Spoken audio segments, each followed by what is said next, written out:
Bert Oliva's Mastermind Circle. Hello, my name is Bert Oliva, and I've been doing seminars for over 21 years now. And the reason I'm sharing that with you is because we have a lot of special guests today. We have a lot of people that we invited, and I'm really looking forward to this interview. It's going to be great, amazing. I'm excited. Are you guys ready? If you're ready, raise your hand so I can see the hands moving. You know me, I like to have interaction. All right, here we go. Bert Oliva is an international orator. He speaks around the world about his experiences and teaches humanology, the scientific study of human potential. He has enchanted audiences all over the world, showing them the power of mind over matter. He's one of the most talented speakers out here, and I highly recommend him to any type of The more prepared you are, the luckier you'll be. He is the world-renowned authority on leadership and human behavior. Mr. Bert Oliva. Bert Oliva! He's considered the voice of inspiration and motivation. Today, he'll pass his knowledge on to all of us. For over 2 decades, Bert Oliva has touched the lives of hundreds of thousands of people. Bert has a dedicated social media following and an impressive online influence few possess, enabling him to communicate with audiences he has touched near and far. I think he's one of the greatest motivators out there. The thing I love about Bert is he's on stage and he gives his heart every single time. He has developed many programs, recorded audio CDs, and written books, all of which to help those ranging from individuals to corporate and Fortune 500 companies. He has dedicated his life to speaking all over the globe and met some of the most influential and powerful people in the world. Okay, let's go. He has also coached highly successful business executives and politicians. Normally seen as impossible. I believed it and I did it. An infectious motivator. So get ready to learn tools that will help you tap into your potential. Pay attention, this is real stuff. Get ready to have an experience you won't soon forget. Please help me welcome Bert Oliva.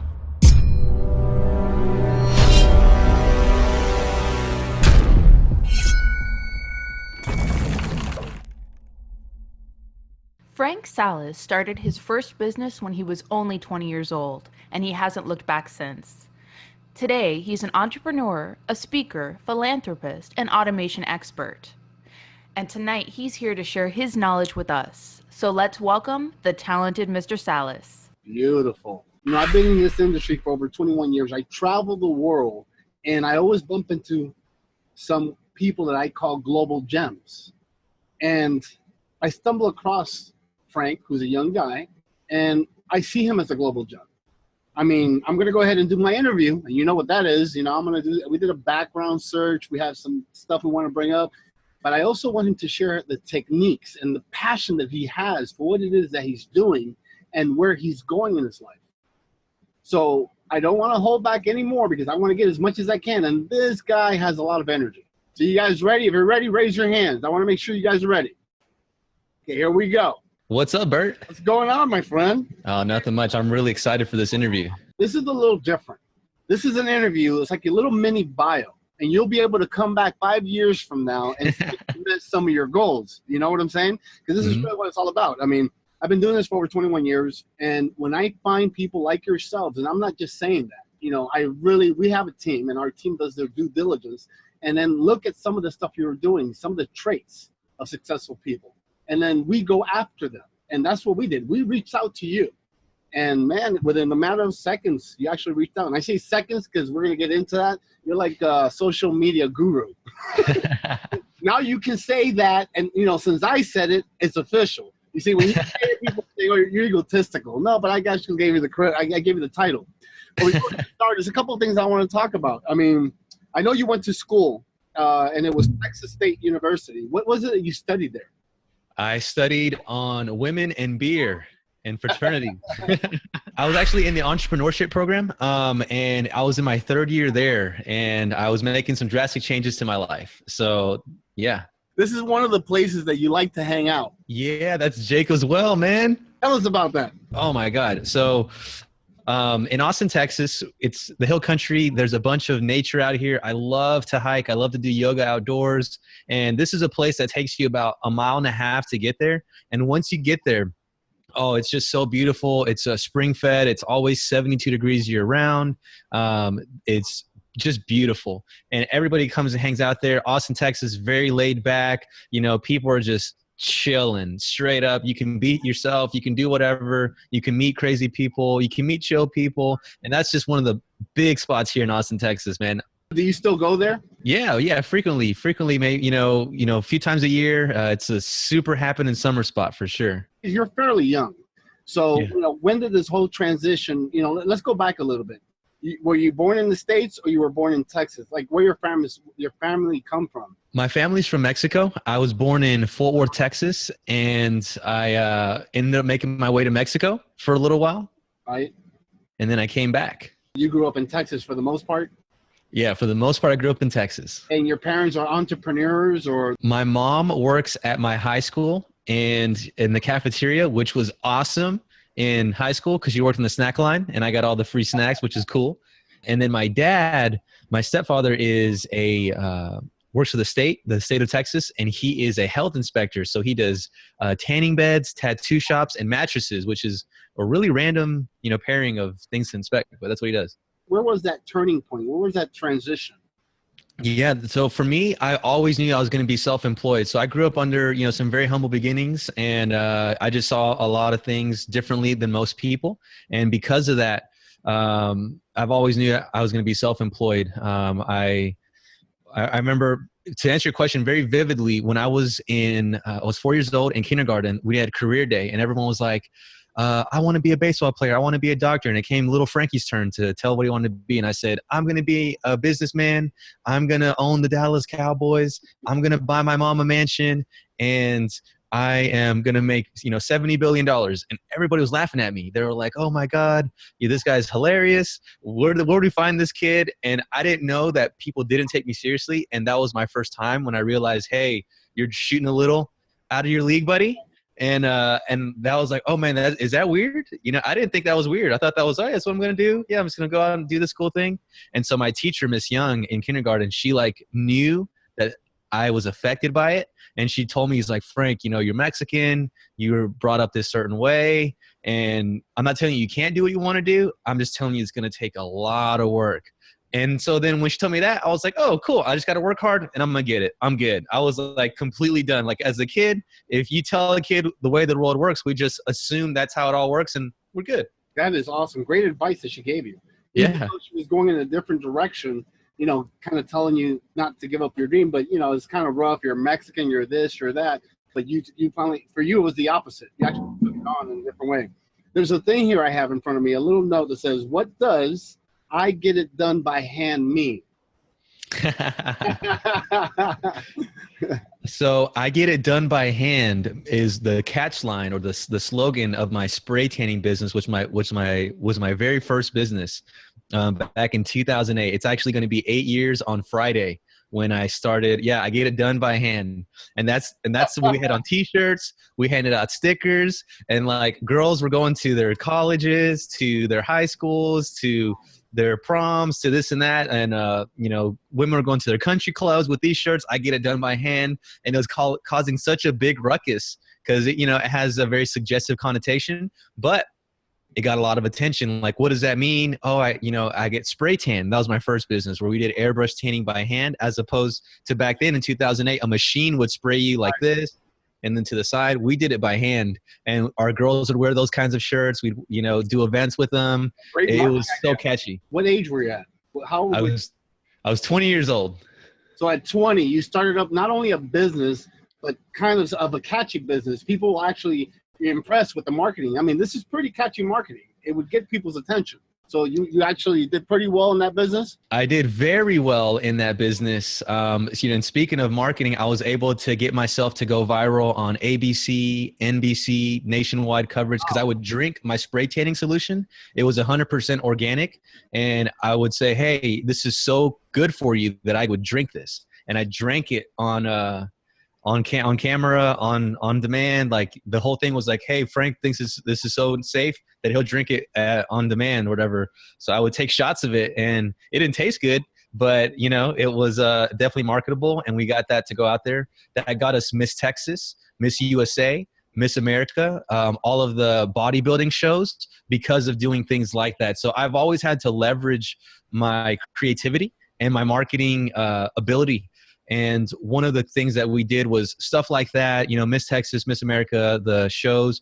But what we also did is we leveraged social media when it comes to Facebook reviews. And back in 2008, Facebook reviews for business was just coming out. I had to apply to be able to get my business to get reviews because it was in beta. And so I just asked my clients, hey, if you like my service, could you, go on this website called Facebook, which isn't really big right now. Can you leave me a review? And they're like, sure, kid, we love you. We'll throw it on there. And sure enough, I had several, reviews on there. I was 5-star.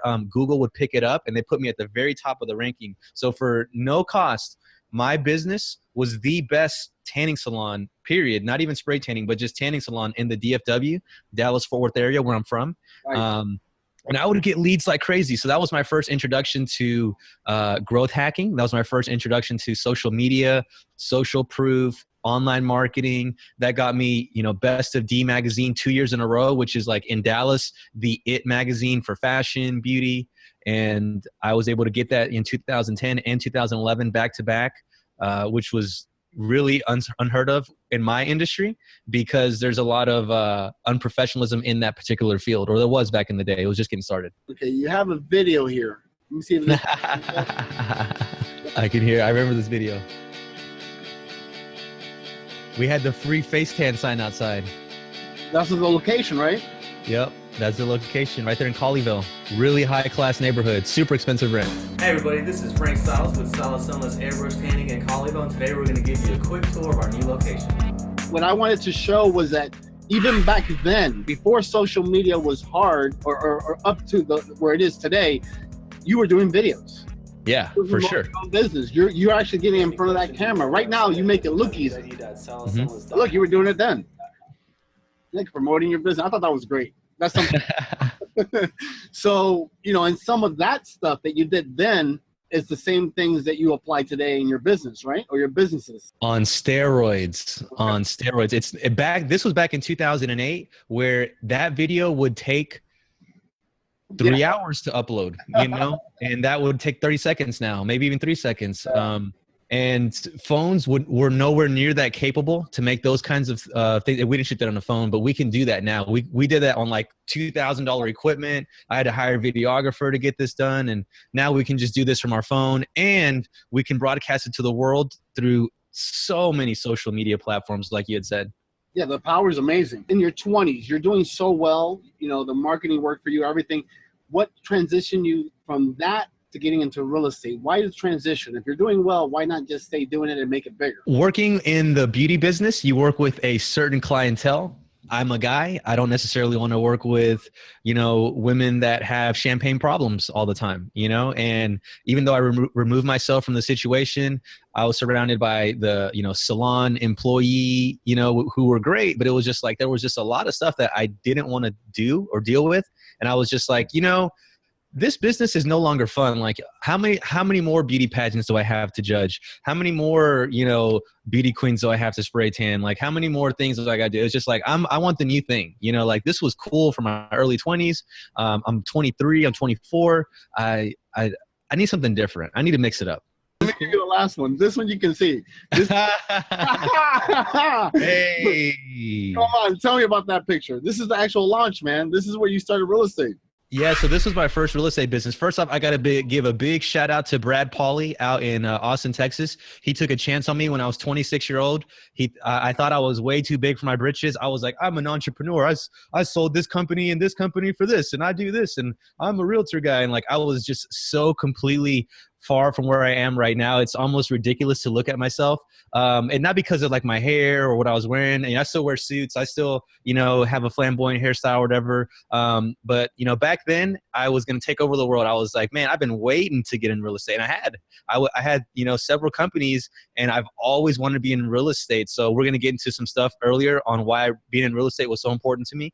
But I go up to this guy and I asked this guy, Brad Pauly, I remember him, took a chance on me. I was like, look, I have no experience in selling homes. I've never sold anything more than a $60 spray tan, but I've sold that a lot, in mass quantities.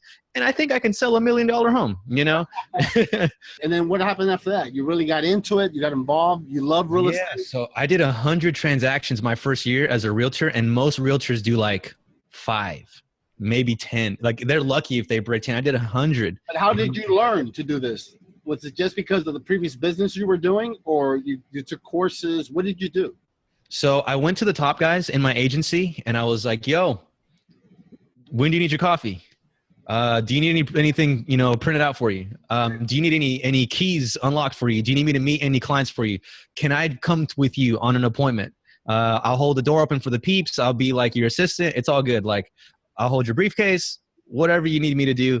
Let me get on that point. So I talked to the big guys in the agency. I was of service to them. I was of value to them, and I was able to observe them and listen to the way they would talk on the phone. Cause back then we had an open office, and I would say, oh, okay, when I present myself this way, I get this result. But if I take what this guy's doing over here and talk this way or present myself this way, people will respond to me this way. So I just did a lot of trial and error, but I also took a lot of action, and I leveraged my internet marketing skills by using Twitter, using Facebook, using Craigslist, there's so many things that I did online, and I did that a lot. And we're going to go into how I was able to take very massive action, much more than I could have personally with a team that I leveraged, and was able to generate a bunch of leads for myself that first year. And then from there, I messed up so many times, but for every mess up I had 10 more happy clients, satisfied customers, referrals. It was just a crash course. You messed up. How did you mess up? And like in real estate, you mess up all the time. Like, oh, that guy wasn't, he wasn't pre-approved, or the timeline for this went up, or I forgot about this clause, or just like, so, one time I sold a home, and we live in Texas, so horses are pretty normal here. And I didn't know the corral wasn't a part of the property because it wasn't nailed down. It was a pop-up one, and the movers took it. These people moved from England to purchase this home, and their daughter rides horses. The daughter was devastated that there was no horse corral, and it had to come out of your boy's paycheck. So, and those things ain't cheap. And you learn from these mistakes, right? Absolutely. And you know what? And it's not about the mistakes. It's how to handle people. I had to go up to the guy and say, I messed up. Like, I'm sorry. I know you guys traveled 4,000 miles to come here, and this is the last thing that you wanted. I know there's a few rooms here that are, not painted. Let me go ahead and get those painted for you. So on top of getting that, I also got those rooms painted for him just to make it up. The guy still, didn't feel the best about me, but I put the effort in. And I realized that when you mess up, as long as you put the effort, you're not going to be able to make it right. But if you at least put the effort, nobody can be totally mad at you, if you really genuinely mean it. So I learned so much from dealing with people outside of real estate. I'm very beneficial and thankful for that business. So after that first year, what happened? It ramped up to that next level. What happened after that first year? Well, after the first year, I was getting referrals. I was getting all those 100 clients hit me back up and say, hey, I want to do this. I want to do that. Or I got this person coming in town. And then I wasn't so worried about, getting business in because my income was not predictable. I knew every month I was getting X amount of referrals. Every month I was getting X amount of new clients because my systems were in place. My revenue was now becoming predictable, and I could do things like make YouTube videos on for my properties that I was leasing, and I would put those up, and that would generate someone that was moving from wherever to Austin, Texas, that didn't know if they were going to stay, and it built me up a clientele of high-end leasing people that would be more easy to convert into a sale the next year. So that's what I did. I really grew that clientele, and I reached out to a bunch of peeps, and I ended up going to RE/MAX because they're the largest provider in the world of real estate services. And I knew that I could network, and I knew that I could network exceptionally well within that organization. And I did. And I constantly get referrals. I actually just sent out a referral to Rome in Italy on a really high-end piece of property for a referral that I met through social media. And I just get 25% of that. So that's where I'm at right now. But yeah, it was just ramping up, taking the success that I had, realizing that if I put X amount of work in, and understanding that it wasn't necessary for me to put that work in, that work just had to be done. If I did that, then I could make predictable revenue. And then right now, I've seen a lot of the stuff you're doing, but you're still doing real estate. What else did you branch out of in real estate? Because I saw one of your periscopes, one of the first ones that was brought to me for me to watch. is that you were kind of helping people and telling them how much more wealth, how you can build their business in 30 days by using social media. And you know, a lot of people talk about that, and there's a lot of social media experts, and then you look at what they're doing and it's not consistent to what they're telling you. So give us some technique. Tell us. I mean, we have in here a gentleman and his wife building a radio station so they can get to a certain demographic. We have another mastermind member that's working as partners with someone else, and they are teaching children younger with basketball, sports, and so forth, and they're now expanding. They're international. They're in Canada, and they're now in Orlando, Florida. So nice. How can these people really apply? What's the best social media? You know, what should I go on Instagram? Should I do Snapchat? Break it down for us. And I like the way you broke it down in one of your videos with the cul-de-sac. You know, and this is the way your house looks, and this is what it does.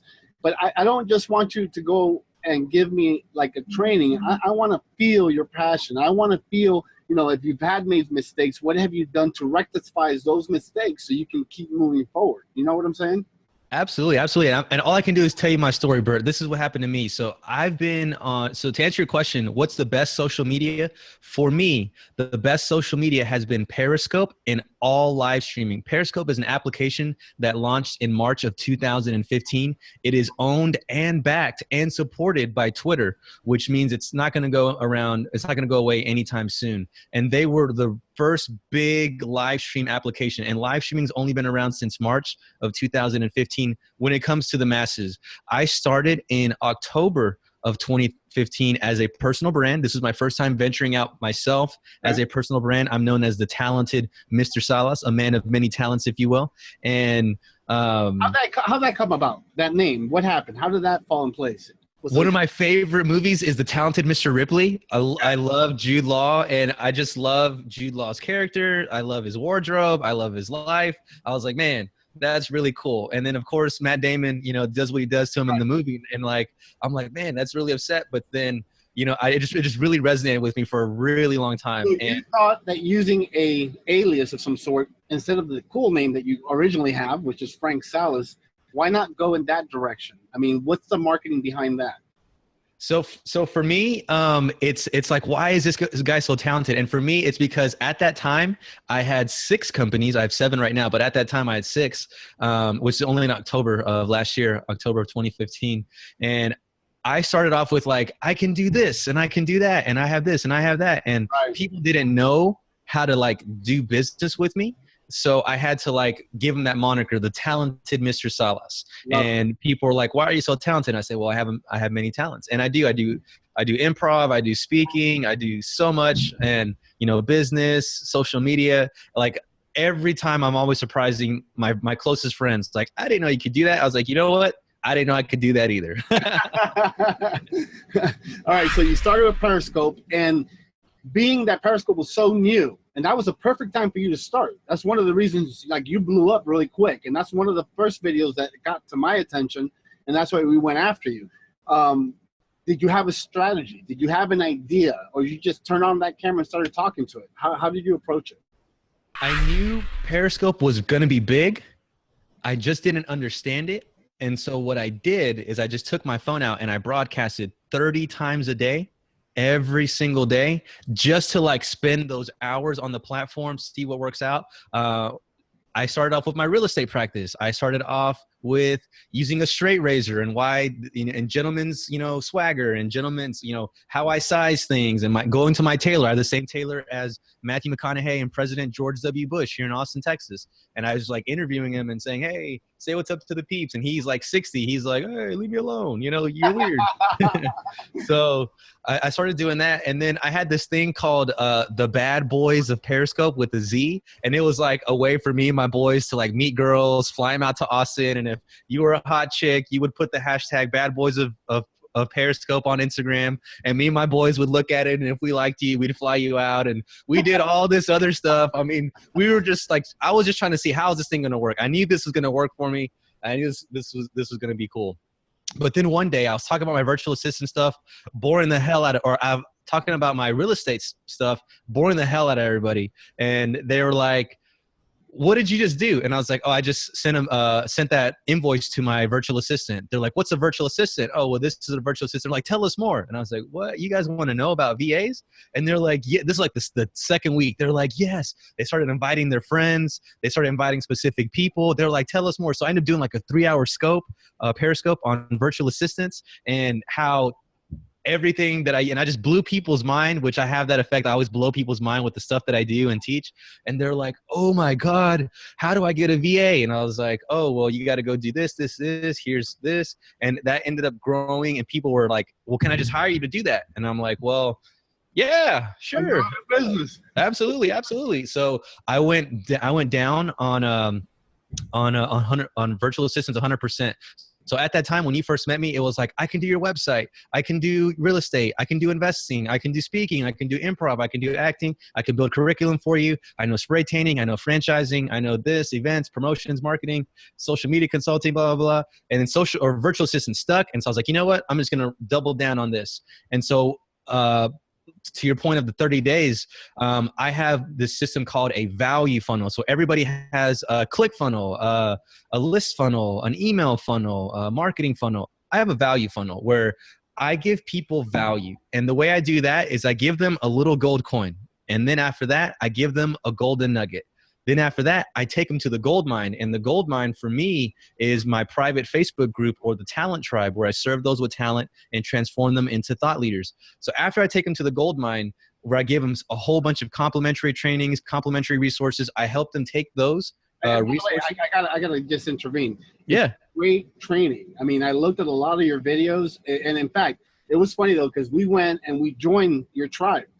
And we posted one thing, and within 45 minutes to like an hour, we get feedback from you saying, hey, where's the value?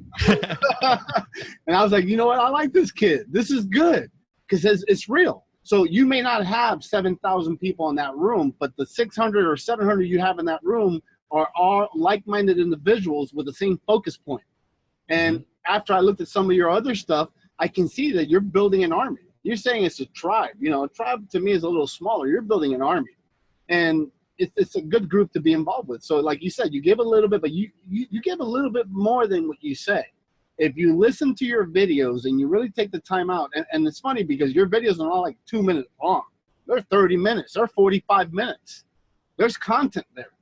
And if you can't go out and do something better in your life with that little bit of content, you know, why waste his time? Even if you pay him, he's not going to be able to do anything for you.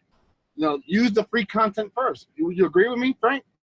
Absolutely. Absolutely. And I don't like the word free. I like the word complimentary because I'm not a free guy, but 90% of my stuff is complimentary. And if you just take that, and if you can't afford me right now, take that complimentary training and you'll be able to afford my fee to, you know, once you apply that. And the people that are ready to make that step, they have no problem paying me my fee. It's high. And they're like, I've already got so much value from you, from your complimentary stuff. I can't wait. Yeah. I can't wait to see what you have on that. And that's really where, you know, and that's because I serve them. When somebody comes to me and they want to give me their credit card, I say, I'm sorry, sir. I'm sorry, ma'am. I have not served you enough to ask you for your business. I understand that you would like to move forward with this. And let's go ahead and set up a complimentary, more than a consultation. Let's just chat. Let me see if this is someone that I want to work with. Because like you said, I am raising an army. I'm training an army on people who are looking to go a certain way on their social media. And if you can't give me that back and forth, and I'm doing this for free, complimentary, yo, there's no way I'm going to take your money. There's no way I'm going to work with you. There's no way that's going to work out. I've got real estate stuff. I've got other businesses.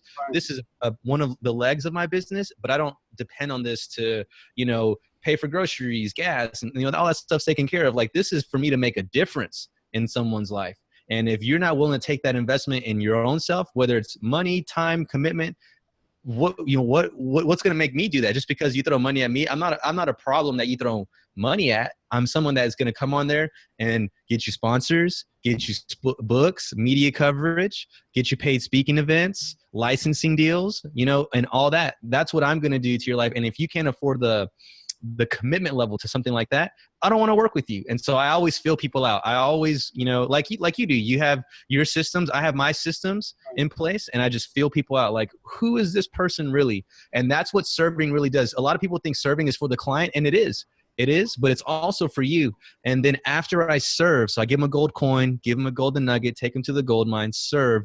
I then ask them for their business. But before I ask anybody for their business, I ask myself a very honest question, and it's, have I served this person enough to ask them for their business? And if not, I got to keep serving them. And then what I want to do, because I have people in here that want to ask you questions. So one of the things I want to do is give me a breakdown. Give me some nuggets. Give me some gold. Tell me what it is and who should go where, like in the sense of, should someone that does insurance, there's a person here raising their hand, they're in the insurance business. How can they promote their business better and beat the competitors? How can they get their name out there? Like I said, that cul-de-sac thing you were talking about, you come into the home, share a little bit of that. Give me about, 5-7 minutes, and then we'll bring in the questions. Can you do that? Yeah, absolutely. And so what Bert keeps coming up is the way that I break down social media. So for me, social media is like your home on a cul-de-sac. And the only way for people to come out to or come to your home is through hashtags, to be discovered, to be featured by other blogs, other accounts. And the easiest way to do that is through hashtags, and that's Twitter. So Twitter is a big sign in front of that cul-de-sac in front of your house that says, I voted for this person, or I'm not voting for this person, or whatever that may be. And that's getting people to your door because they may either be looking that up or feel the same way. Now, once they come into your house, immediately they're going to see a coffee table. And in that coffee table, there's a photo album. And that photo album is your Pinterest or your vision board, what you aspire to be, what your mindset is like, maybe some content you've done. And for Periscope, that's when people come into your living room, you're there, and you are now welcoming them to your home. You're having a 20 to 40 minute conversation about whatever it is. It's your home, and they can leave or stay, or they can invite more friends. They can comment on it. They can share, and they can put another sign out in the yard that says, they're talking about social media hacks here if you guys want to come in. And now other people are slowly starting to come in. Now your house starts to get full. Let's say you're not on Periscope all the time. Like, I'm not on Periscope all the time. I'm on there a few times a day, but not all the time.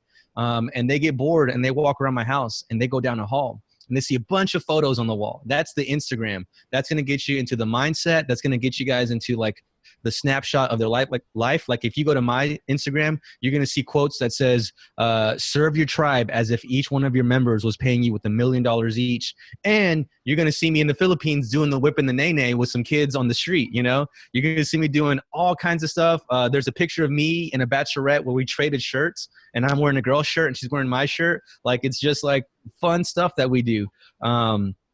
And that's what Instagram is. It's like, this is what they're like day to day. And then they go around the corner and they go into the office, and now they see your, diplomas, credentials, letters of recommendations, and that's your LinkedIn. Now, when you go around the way and you go into the kitchen, there's a coffee table, and this coffee table has 4 seats, and this is called Blab, or your podcast. And for me, I love to do my podcast on Blab because I can have a podcast there, and let's say you and I can be on there, and let's say we're talking about insurance people, and we need someone who's an expert in insurance to come in and just give a little golden nugget on insurance. We can allow somebody to come in on the Blab, and they can come in and say, your podcast was here, but because I was a part of this, it now just went to that next level. And that's something you can't do on iTunes, Stitcher. You can't do on any of those things. That's only on Blab or maybe platforms like this. And then other people can watch that, share that out, and so on and so forth. Facebook is when you go out into the community and you're like, hey guys, I just got married. I just went to Hawaii. I just did this. I just had a kid. I just got a paid speaking gig. The Austin Toastmasters named me Toastmasters of the Year 2 years in a row, and President of the Year 2 years in a row. And this is all my accomplishments. By the way, guys, if you want to be in my inner circle and you want to come to my book club or my private Facebook group, I'd definitely love to have you there. And your job, all of our job here, is to make our book club as fun, engaging, and entertaining as possible. Right now, we are in Bert's book club, and he's got, the mastermind. He does this every week, and this is how he makes it fun. This is how he makes it engaging for people to come on and really engage. And not everyone's Bert. I'm not Bert. He's not me. I have different ways of doing that. I have Blabs. He has this. I do trainings. He does, speaking. I saw you have people swallow fire. Yo, that's pretty cool. So yeah, so I mean, everyone has that thing that makes something remarkable. You have to be able to remark about stuff like Bert's remarking about the level of complimentary trainings that I provide my tribe on a regular basis. That's the kind of vibe that I get, and that's what everyone who's on this call needs to be aspiring to, is to make those remarks and to get people to join your book club or your Facebook group. And the reason I love Facebook, and I don't have an email list, by the way, for my social media. For my other businesses, I do, but not for social media. For my social media business, I direct everybody to my Facebook group, because when they jump on here, I don't need their name, their phone number, their email. I already know what part of the country they're in, who they like, who their friends are, and I can send them notifications and make this thing go buzz. And I can send them a message, a voice message, a video message, and it will also buzz. And it's a great way to connect. No one ignores a Facebook message, especially if you're in the same group, you're already friends with them. It's so easy to connect. And then I get that investment of the next relationships. I don't mean money. I mean just like that next level, like where they start to care about you and you guys start to create that relationship. So that's kind of it. You truly believe everyone needs to be on social media? Absolutely. One of my friends in finance says that banks right now are testing out pilot programs where if you have 10,000 followers and you open up a bank at Wells Fargo and you drop $1,000 in, if you say, hey, I just open up a bank with Wells Fargo, they'll match you a G. They'll give you 3% less on a home loan. If they'll say, hey, just can you tell everybody you use this? Social proof is becoming a thing. Record labels are no longer looking at people that don't have less than a certain amount of followers. I'm sure when you try to go on TV, they're like, hold on, let me look at your followers real quick. Let me look this guy up. And they're not going to Google anymore. They're going straight to YouTube. They're going straight to Facebook. They're going to Twitter. They're like, what is this guy about? What is this girl about? So yes, absolutely. We're in this absolute bare infancies of social media. I would say Christmas this year, we will finally have full mass acceptance of social media when you start to see people Periscope their gifts, Snapchat their gifts, all this stuff, the whole live stream thing. Once you start seeing people live streaming day-to-day stuff like they're doing more and more every day, it's a wrap. Social media is officially in. CNN's going to go down. All the big networks are going to go down, and they're all going to be broadcasting right here, and we may or may not watch them. The State of the Union is going to be on this in January. I promise you that. Once we have a new president. So what's one good advice for that person that has fear to get on social media? What would be the best platform for them to get started? I would say Periscope. And if you have a fear, that's something that you got to deal with. You got to realize that the only person dealing with that fear is you. The people, the many thousands, if not millions of people that want to pay you or buy your product or buy your service, they are not dealing with your fear issue. They are not dealing with whatever you have going on right here. And once you make that decision to go and hit start broadcast on Periscope, which is the fastest way to grow your know, like, and trust factor, and it's the fastest way to grow your online business. Literally, you could sell something like that. My first month, I made $10,000 not knowing what I was doing, no website. I was sending people to my Instagram and saying, send me a direct message. I had no proper email. It was talentedmrsalas@gmail.com, just to see what would work, just to see what would happen. And you don't need any of that stuff because people aren't buying the Talented Mr. Salas. They're not buying my emoji product or my talent school. They're working with me. That's what they want. And that's where the trust is. So if somebody has that fear, I would say get over it. You're the only person dealing with it. It's not that big. And in 9 months that I've been on Periscope and live streaming, I have 3 sponsors. On Friday, I'm going to have 3 paychecks that come in that I didn't have 10 months ago that are going to just magically appear. I'm going to have free product that comes in probably too. And that all happened because of Periscope.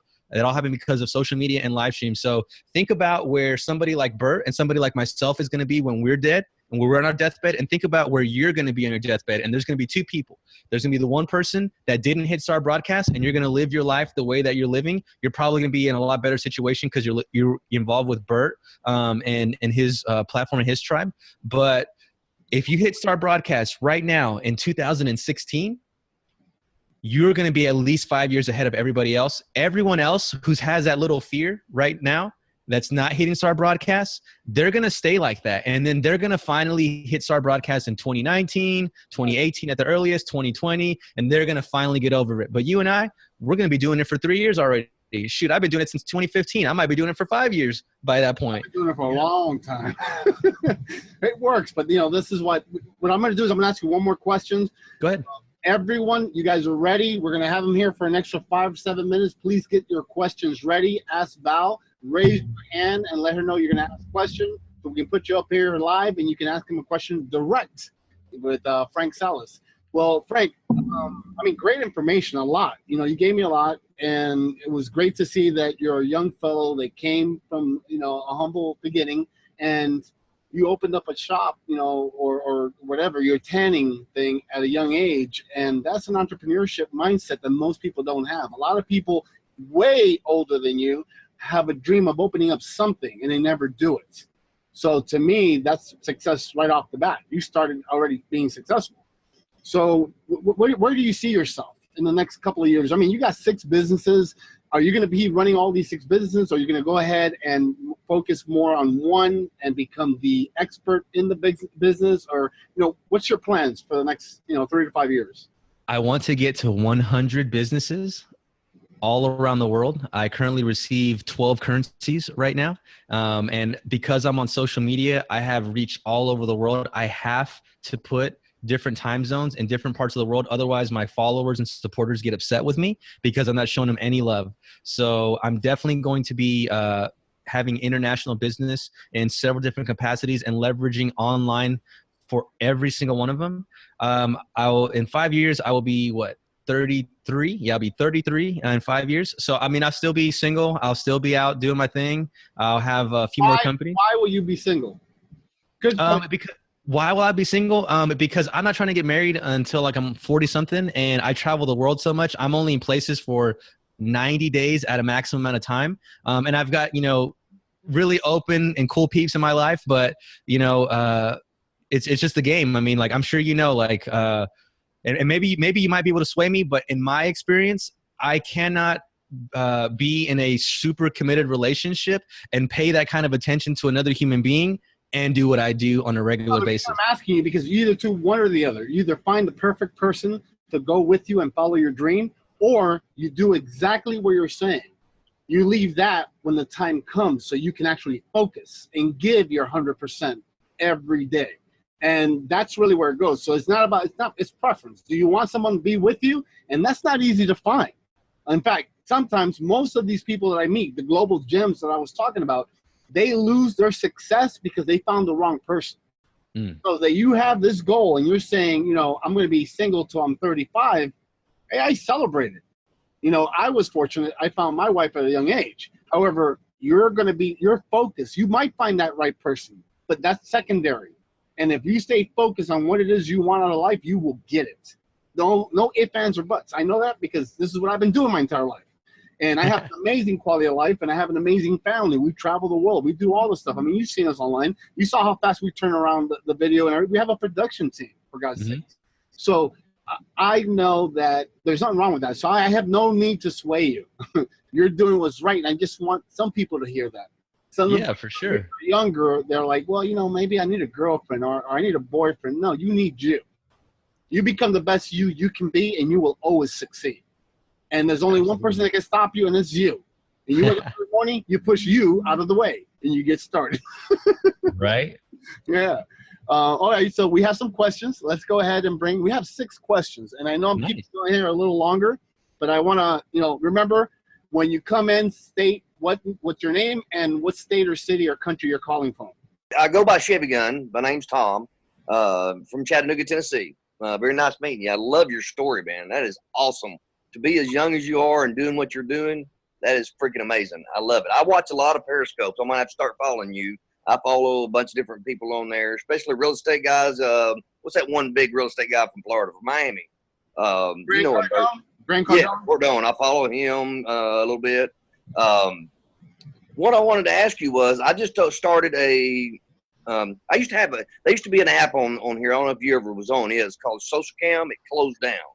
But that's where I kind of started my online endeavor of being to get into social media. And I got a little hashtag back then called, I'd come on, I'd say, hey, Chevy Gun here. So it's kind of a catchy, Chevy Gun's my name, and Chevy Gun here was my tag, right? It's phrase. Right, phrase. Well, I just opened up a website, ChevyGun.com, where you can go, and it's one of those affiliate programs with Amazon. if you come onto my page and it's got search bars on the right, hunting, it's actually gun information, and then it's got a hunting accessories and hunting, which one I'm going to change to camping and hiking. But if you go on there and search for anything, it takes you to Amazon to buy it. Well, then I get paid. What's some advice you can give me to get that out there to the masses? Because I haven't told anybody out in all my social media yet, because it just opened yesterday or day before. Nice. Well, Tom, out in Chattanooga, Tennessee. First off, I love the name Chevy Gun. Thank you so much for coming on here. I love your hat. I'm from the South, so I totally just dig your vibe. I dig your swagger, man. So I love guns too. I'm in Texas. So here's what I would do if I was you. I would go on all social media, every single one of them, and I would give value on guns and hunting and things that you like, and be very passionate about it, and say, this is the hunting rifle that I use, and this is how I clean it. This is what I use to clean it. This is why you want to clean it. This is what happens when you have a lock on the trigger.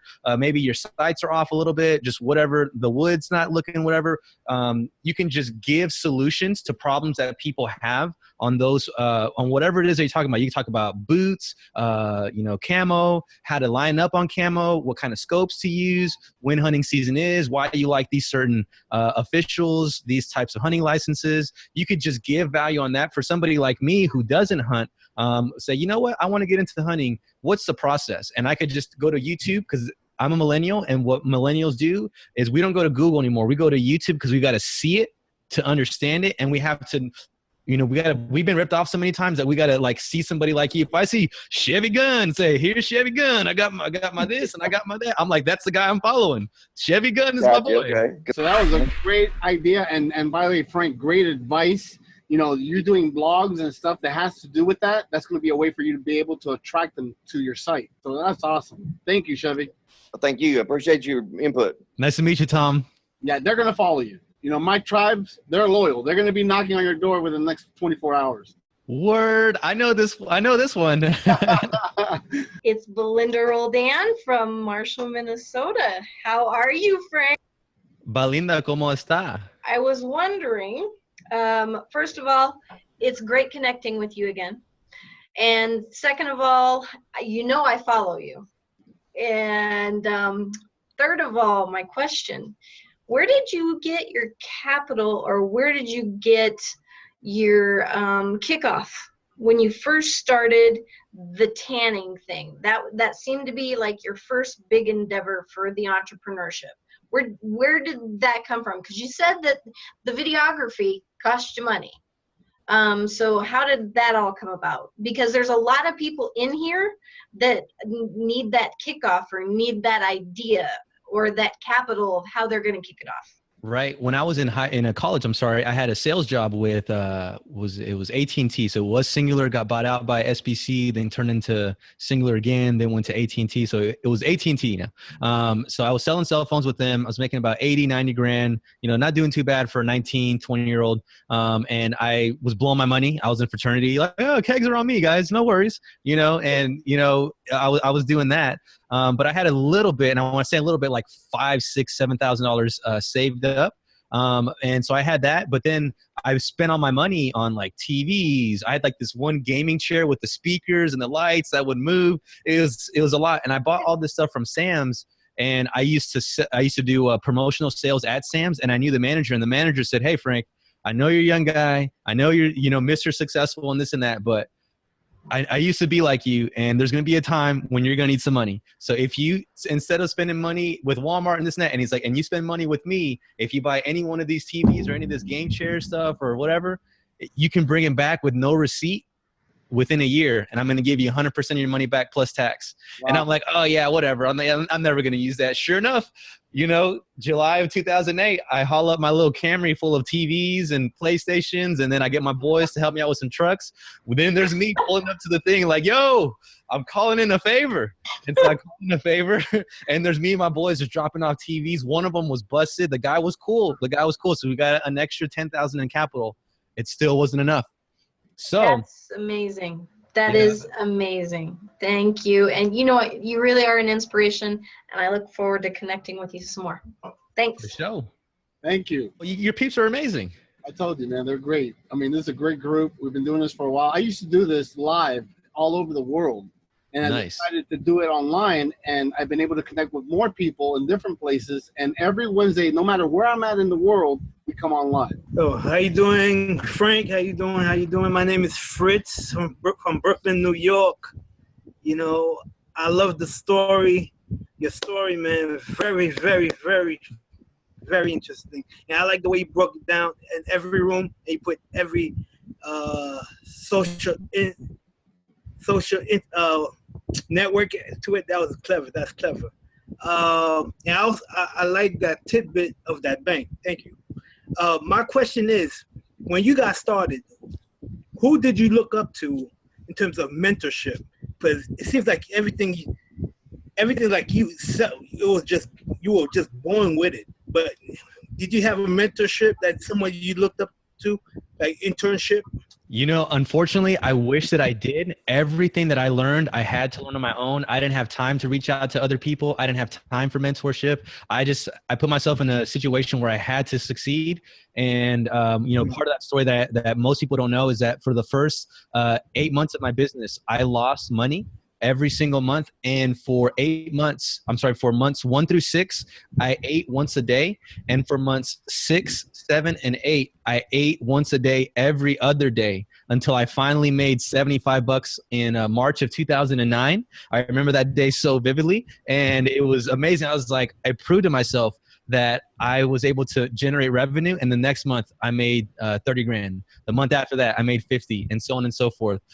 So as far as a mentor, I don't, and the reason that I'm on social media is, the reason I made that plunge back in October of 2015 to go do something like this is because I know that there's a kid, there's a little brown kid, there's a little black kid, there's a little Asian kid, there's a little Jewish kid, there's a little white kid, there's a little whatever kid who's in whatever situation, whatever, because life is messed up, man. And there's people telling people that they can't do this and they can't do that. And, you know, I didn't come from the best place or the best upbringing. I hadn't even got into detail on that here on this interview. But, you know, I would just love to just reach out to people and through social media and through this guy every day.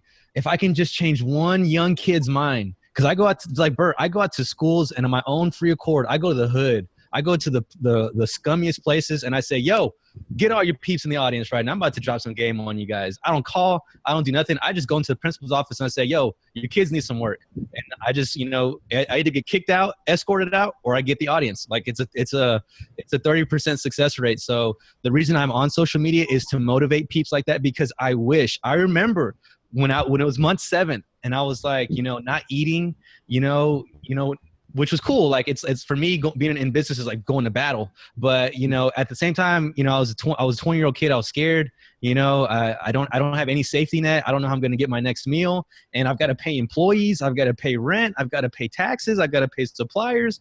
And I just wish there was somebody out there that I could just either call up like this or follow on social media for that daily inspiration, you know, just like that message. It's like, you can do it, Frank. You know, because it was some dark days back in that time, you know? That's amazing, because that means you have a self-starter kit in your own self. That's an amazing story, man. I mean, I'm happy to connect with you, and yeah, I'm going to follow you because the story is amazing. Okay, thank you so much. Thanks, Fritz. Out in Brooklyn. Yeah. So I'm Maggie. I'm Polish from Mexico, and my question is, of course, I am so impressed of your person, Frank, and like that. We are on? Yeah. Yeah.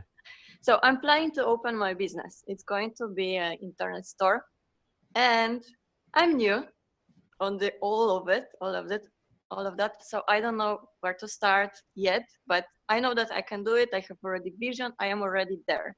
So some tip for me, to start, or I'm listening.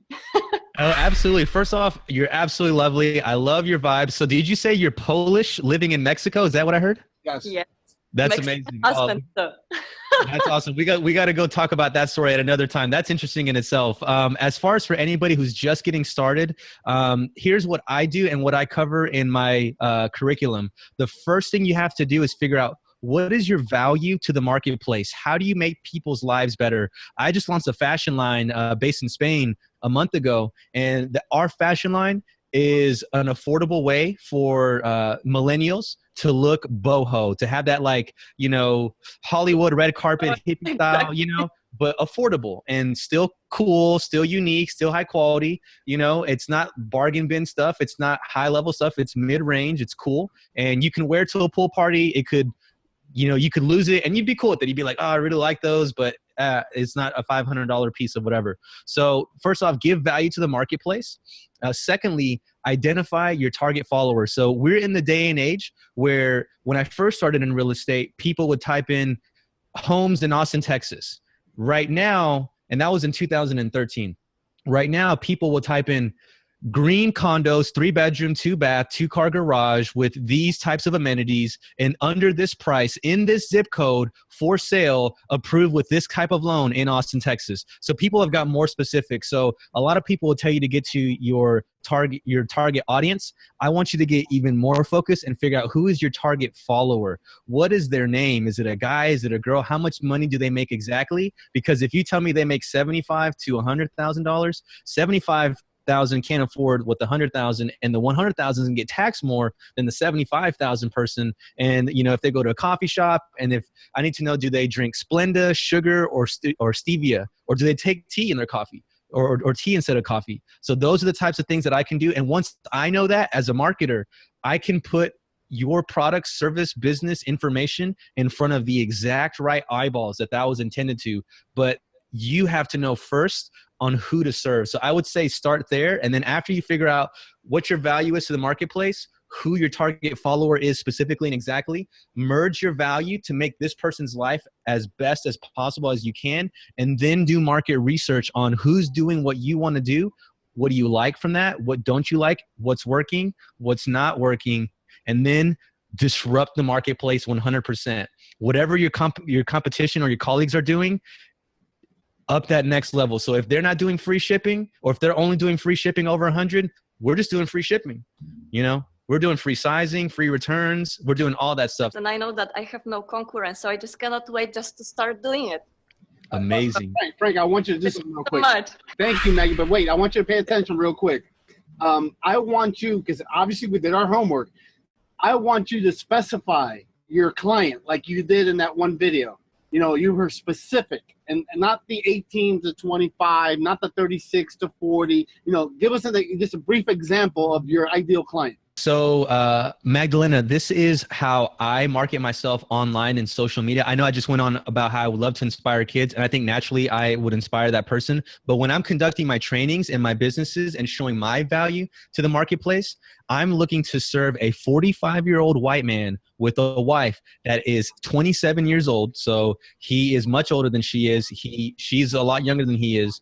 And they have 2 kids. He has a sports car and he has a family car. He has multiple businesses. One of them is in marketing. One of them is in real estate. And he travels at least 20% of the year by himself without his family. And I know these little things that he does. And I know what that life is like. I'm just younger than him, and I don't have a wife. And he is going to be able to, number one, he's someone I want to work with, because I'm going to say, okay, if this guy is 45, he's got a wife, he's got kids, I want to learn from him. I want to take him on as a mentor, and I would love to learn from him in that capacity. But also, he's got the money to afford me. He's going to like nice suits. He's going to like cigars. We're going to vibe. That relationship's going to be easier. Plus, he's in marketing and real estate. Oh man, now we're talking at least 50 million in funding for some type of projects. I mean, but that's because I knew who I wanted to work with, and I knew how to make that person's life better. And I get that person, not a lot. I would say right now I'm only working with 3 people like that. But everybody else outside of that, because I got so specific on my value, and it's so good, even though they're not in that demographic or that, whatever, I am still serving them. I'm still attracting people like yourself, like Bert, who want to learn this type of value. And I'm able to make my content is now more potent because I got very specific to that one person. If I was trying to, please everybody, I wouldn't be able to make my content as fire as it is. And the only way I did that is by focusing on that one individual. Well, that's why I wanted to share this point, because that is so crucial. we know our demographic. We hit the nail on the head every time. But then we have our secondary market. So you're always going to benefit. At the end of the day, it's just knowing exactly, having that certainty of who it is that you're after and who you're going to connect with. I love that so much that I wanted you to share it. Maggie, thank you so much. I'm going to see you soon, Maggie. See you on Saturday. I'll see you on Saturday. Hasta luego.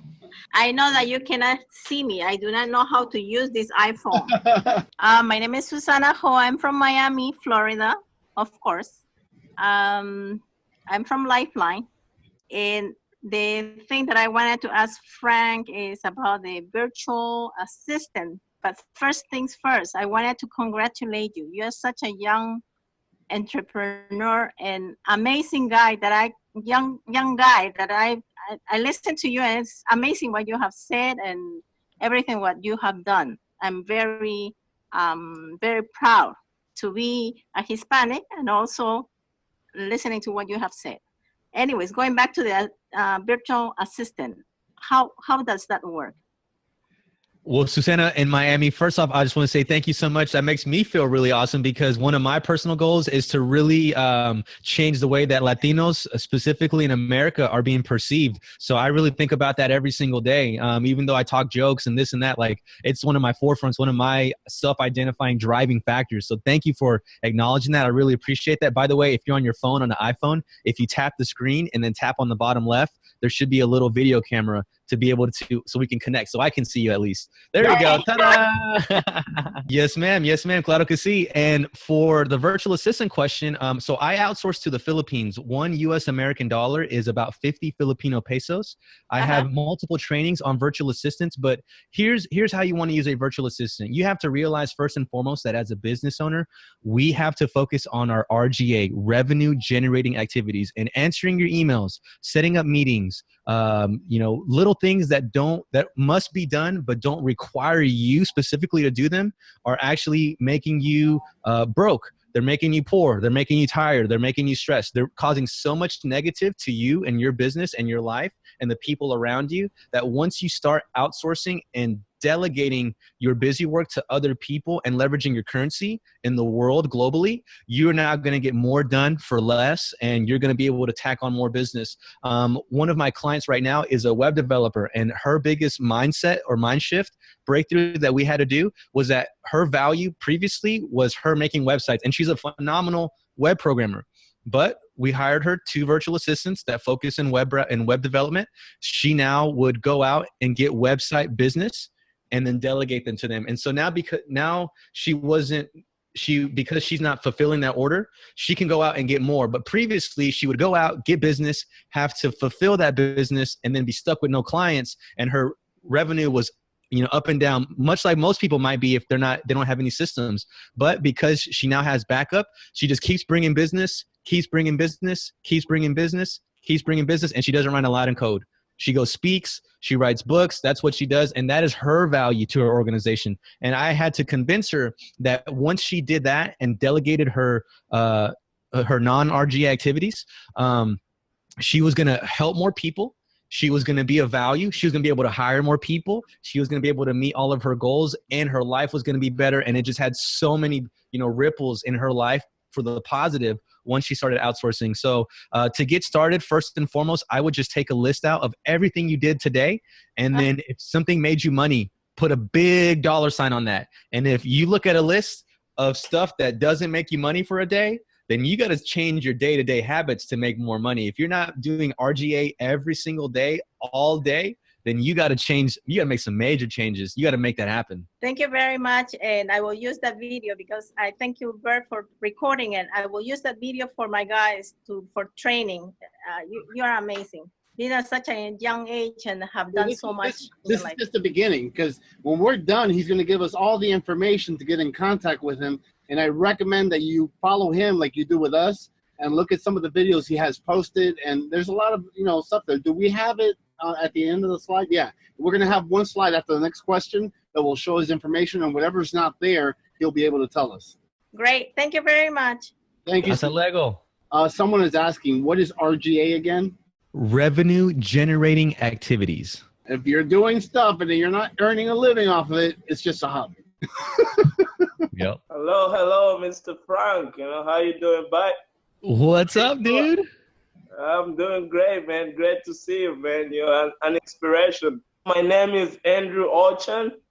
I'm like originally from Uganda, East Africa, but I currently live in Canada, Toronto. And yeah, I mean, that's where I'm calling from. But, you know, you're such an inspiration. You know, when I look at you, you're such a young gentleman, and it kind of touches me to know that, you know, like we're leading a generation of young, you know, successful people. My question, like, why I'm asking you this question before I ask it, it's you spoke about like this one, you know, Mexican kid out there, there's one black kid out there, there's one white kid out there that needs, you know, that push, that needs that, and that needs that, you know, motivation, inspiration. And I totally agree with you, because I'm from Africa. I was raised in the ghettos, and I saw that struggle, and I always believed that I can be the change in like people's life. I can be the one to take that lead. But currently, ever since I graduated from university, I kind of feel like, you know, I feel like drained out of my energy, and I feel like I'm kind of like, you know, slipping back. What would be, in like a few words, what would be like a word of encouragement that you would say to like me or a lot of viewers today that, you know, are in my place right now and trying to get that next extra step? For you specifically, Mr. Andrew, I would suggest for you to go back to Africa. I would suggest for you to go back there and be like, you know, just kick it out there. Don't take no money with you. Don't take no cell phones, and be like, if I don't take my stuff up to the next level, I might as well be coming back here, because you left Africa. You're in America, I'm assuming, right? You're in America? Canada. He's Canada. Canada. Okay.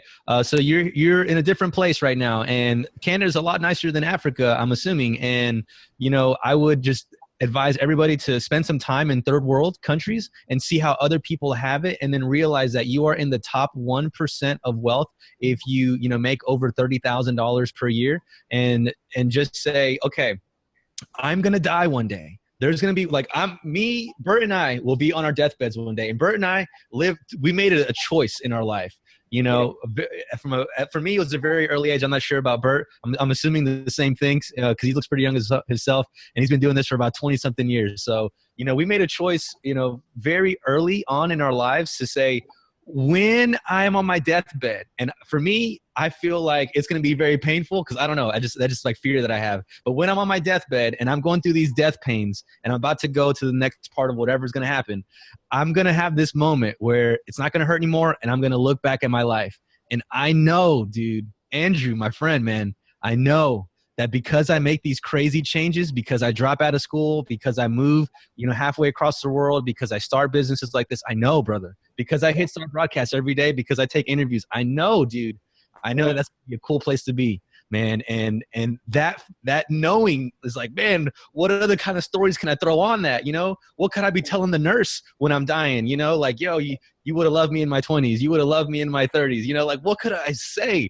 You know, I think about those, man. And that's what I would say to you, dude. You're not dead yet. You're a young man. But you're going to die one day.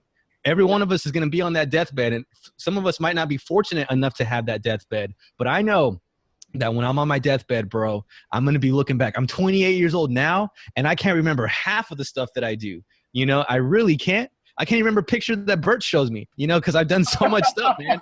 You know, there's people will come up to me and be like, I met you here, here, and here. And I'm like, oh, man, like, I don't mean to be – I'm like, I'm not one of those guys, but I just don't remember. You know, I'm totally sorry. I'm sure we had an awesome conversation or whatever. But, man, since that time, I've been here, here, here. I did this, this, and this, and this, and this. And, I did all that. So, you know, for me, it's just about like, man, what else can I do, dude? I'm only 28. I've done stuff that people in their life would kill to do, man. And I still got energy. I still got it all, man. And it's just exciting. You know, I'm not cocky, but I'm proud as hell, dude. Like, I put the work in. I'm so proud, and I don't have any problem showing people like my work ethic, my lifestyle, the things that I do, because I lived my life a certain way. So Andrew, my friend, I'm not asking you to think about it. I'm not asking you to, you know, ponder it. I'm asking you in this moment, when you hang up off of this call, I want you to ask yourself, do I want to live my life a certain way like Frank Salas and Bert Oliva? Thank you. That's a really good, you know, way, you know, that's a good response. And Thank you so much, man. Like, I'll honestly follow you, and like, I look up to, probably sharing a table one day, Let's do it, man.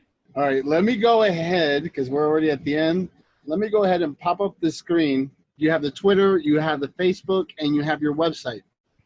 So the Facebook is a little off, but yeah, Talented Mr. Salas on Twitter is a great place to be. Also, if you just go to bit.ly/talented one, or just go to Facebook and search for Talent Tribe, you'll be able to find my inner circle. You'll be able to see my trainings.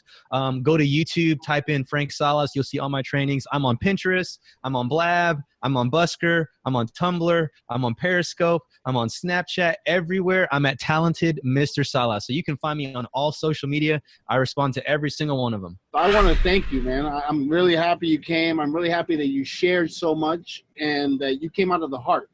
See, because that's really what it's all about. I've been in this industry way too long, and I see a bunch of these people that come in with this major ego, and then I see them 5 years later, and I know they're not going to grow because I see what's going to happen. They're their biggest enemy, pretty much. You, on the other hand, since the first day we connected, I saw you. We responded back and forth with each other, not knowing who each other was. That's what's important. This social media is only as powerful as the person behind it. Smartphones are only as powerful as the person that's handling it. We give too much credit to these devices when it's really us. So it all starts from within. You agree with that, right? Absolutely, 100%, man, 100%. Absolutely. It's all the social media. It's called social media. You got to reach out and be social. Social. So what I'm going to do, Frank, I'm going to let you go. Let's see if we get together so I can do one of your interviews, and then I'll bring up my tribe over there. Yo. And we'll make it happen. So I want to say thank you. Thank you for everything. I want to tell everyone my name is Bert Oliva. And remember to keep living life and don't let life live you. And I will see you next Wednesday. Register online and join us today for all new live interviews and weekly topics only at themastermindcircle.com.